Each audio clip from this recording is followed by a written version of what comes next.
मध्य प्रदेश की राजधानी भोपाल से बीके हिंदुस्तानी यूट्यूबर, नेशनल मीडिया फाउंडेशन नई दिल्ली, समूह पत्रकारिता परिषद नई दिल्ली आज नर्मदापुरम जिले के उत्तर तट पर पहुंचे हैं, जहां पर बबलेश्वर धाम का भव्य करोड़ों रुपए में निर्माण किया जा रहा है। आम जनता के, धर्म प्रेमियों से जो राशि प्राप्त हुई, उससे पूरे हिंदुस्तान के जो माने हुए कारीगर हैं वो आज यहाँ पर अपनी कला दिखाने के लिए पहुँचे हैं। राजस्थान से मार्बल आया है और राजस्थान का मार्बल पूरे विश्व में विख्यात है।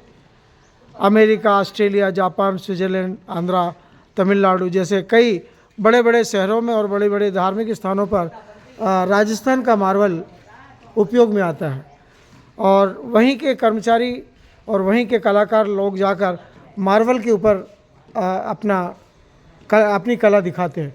इस समय राजस्थान से 5 कारीगर पहुंचे हैं, ठेकेदार सहित, जिसमें ठेकेदार की बहुत कम उम्र है और पता नहीं शादी हुई कि नहीं, ये तो आप पूछने पता लगेगा और परिचय भी हम उनका पूछने पे बताएंगे। ये 5 कर्मचारी कुछ दिन पहले ही मध्य प्रदेश के सीहोर ज़िले की बाबरी पंचायत के तहसील रहटी के अंतर्गत, थाना रहटी के अंतर्गत मां नर्मदा के उत्तर तट पर पहुंचे हैं। आज हम उनका आपको परिचय देंगे। सर, आपका शुभ नाम? मनोज भाटी। हाँ। आप ये जो मार्बल का व्यापार करते हैं, जो काम करते हैं, कब से कर रहे हैं आपके? ये हम 2013 से कर रहे हैं। क्या उम्र है उस समय क्या उम्र थी आपकी? हमारी उम्र थी 14 साल। 14। और अभी क्या उम्र है? अब 29 साल हो गए। 29। शादी हुई कि नहीं? शादी हो गया। कितने बच्चे हैं आपके? 2 बच्चे हैं। तो उनको भी इसी व्यापार में लगाएंगे कि कुछ और चीज़ में लगाएंगे? देखते हैं अभी समय। हाँ। सर, आपका शुभ नाम? मेरा घनश्याम चौहान। पिता का नाम? जगदीश। गांव का नाम? सबलपुर। आप ये जो मार्बल का काम करने यहाँ आए हैं, तो आपके गुरु कौन है? मेरा गुरु यहाँ नहीं, गांव में है। नहीं, नाम क्या है उनका? उनका नाम है इस मार्बल का। नहीं, आपका जो गुरु जिसने आपको काम सिखाया। काम सिखाया? हाँ, परतुराज चौहान। परतुराज चौहान। सर, आपका शुभ नाम? हमारा नाम बोधूराम है। बोधूराम है। सर, आप ये बताइए कि मध्य प्रदेश कैसा लग रहा है आपको? बढ़िया लग रहा है। बढ़िया। इस समय राजस्थान में दिन में धूप तेज रहती है और रात में ठंड रहती है, है ना? और बहुत ठंड रहती है। ठंड इतनी रहती है कि सुबह भी गर्म पानी से ही कुल्ला करना पड़ता है ना? अच्छा, मुझे एक चीज़ बताइए। मैं राजस्थान में 7 साल रहा हूँ। मेरा गुरु स्थान भी वाणेवली आश्रम है और सांगनेर से पहले वाणेवली, कोटा से जाओ तो वाणेवली, सांगनेर। 7 साल मैंने गुरुजी की सेवा किया। राजस्थान के एक एक गांव और एक एक स्थानों को मैंने देखा और वहाँ के लोगों को भी देखा। 3 किलो सोना भी यदि रास्ते में पड़ा है तो उसको राजस्थान का आदमी नहीं उठाएगा, थाने में फ़ोन लगा देगा कि वहाँ सोना पड़ा, उसको उठा के लेके जाओ। पर जब से राजस्थान के लोग प्रदेशों के दौरे पे आए हैं, घूमने लगे हैं, तो उनमें भी अब प्रदेशों का खून चले गया और वो खून के कारण कुछ राजस्थानी अब वो करने लगे जो उनको नहीं करना चाहिए। सर, आपका शुभ नाम? मेरा नाम सेठू भाटी। सेठू भाटी।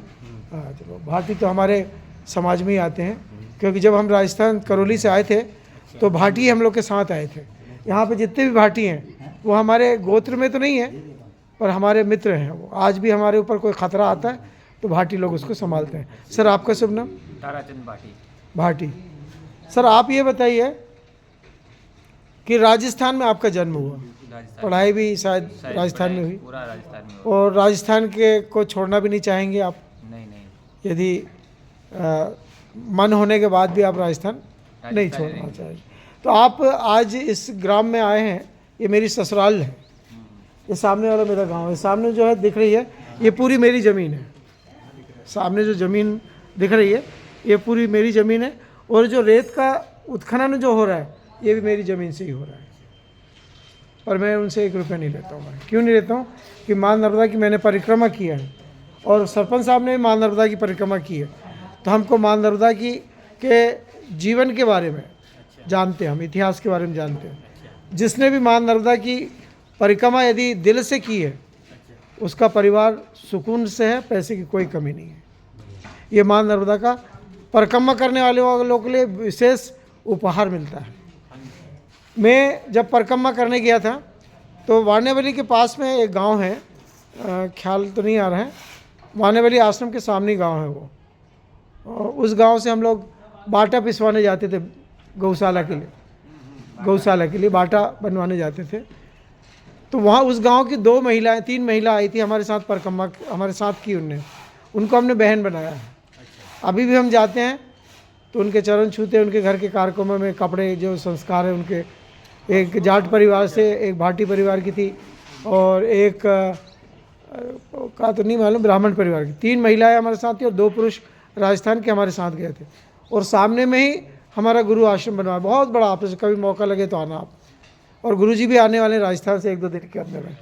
तो आप कितने दिन में ये जो मार्बल का काम पूरा कर लेंगे?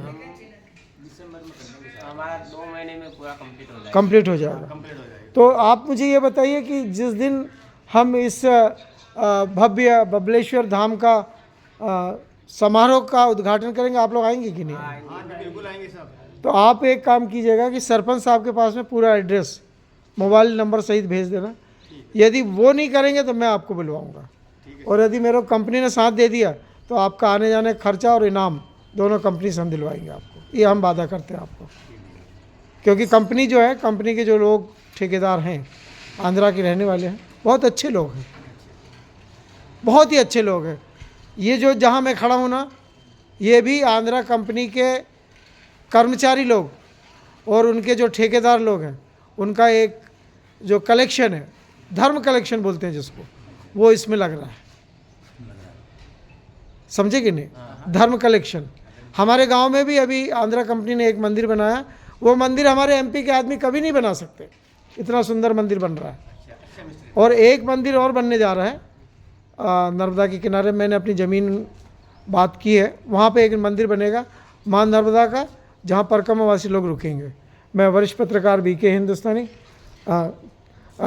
आज इस भव्य बबलेश्वर धाम के इस पवित्र स्थान से आपको चैनल के नंबर दे देना मेरे को, आपका मोबाइल नंबर, तो मैं अभी पेज डाल रहा हूँ, 10 मिनट बाद वो पेज मैं आपको दे दूँगा और लिंक भी भेज दूँगा।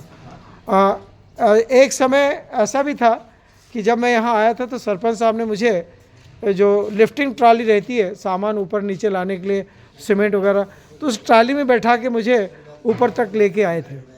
पर मुझे ये नहीं मालूम था कि कम समय में और अच्छे कर्मचारियों के माध्यम से सीढ़ी लग जाएगी। अब मैं आज सीढ़ी से आया हूँ और 2 कार्यक्रम में भी मैं सीढ़ी से आया था, पर वो लिफ्ट में बैठ के आया था, वो मेरे को ज़िंदगी भर याद रहेगा। मैं बड़े मैंने ठेके लिए भिलाई स्टील प्लांट के, पर कभी लिफ्ट मशीन पे बैठकर ऊपर नहीं गया। पर भगवान की ऐसी कृपा हुई कि मैं लिफ्ट में बैठकर ऊपर आया और पहला वीडियो अपने चैनल के माध्यम से जारी किया। अब मैं जो तमिलनाडु और आंध्र प्रदेश के जो कर्मचारी हैं, कलाकार लोग हैं, उनका भी कुछ देर बाद इंटरव्यू दूंगा, चूँकि वे अभी काम में लगे हैं। और मेरा नियम है कि काम से हटाकर मैं अपना फ़ायदा नहीं लेना चाहता हूँ। मैं वरिष्ठ पत्रकार बीके हिंदुस्तानी आज माँ नर्मदा के उत्तर तट से और सरपंच प्रतिनिधि राजकुमार यदवंशी जी से मैं निवेदन करूंगा कि वे हमारी चाय की व्यवस्था करें, क्योंकि चाय के लिए आया हूं और भगवान की सेवा में लग गया हूं। उम्मीद है कि भगवान कहीं ना कहीं से चाय की व्यवस्था करेंगे। जय हिंद, जय भारत।